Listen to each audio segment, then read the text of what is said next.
E esse vídeo vai para você que talvez está passando por um momento de dificuldade, as lutas diárias e os momentos a qual que você acha que não tem solução para sua vida e acaba desabafando com quem não precisa saber da sua história ou até quem não pode te ajudar.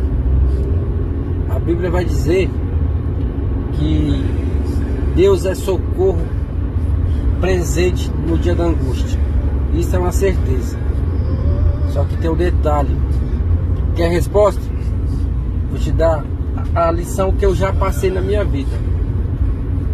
Passei algo muito ruim diversas vezes. E a melhor resposta foi encontrada na palavra de Deus, que diz no livro de Mateus 6,6. Leia Mateus 6,6 e faça o que ele diz. Depois você me conta aqui se realmente não é a resposta que você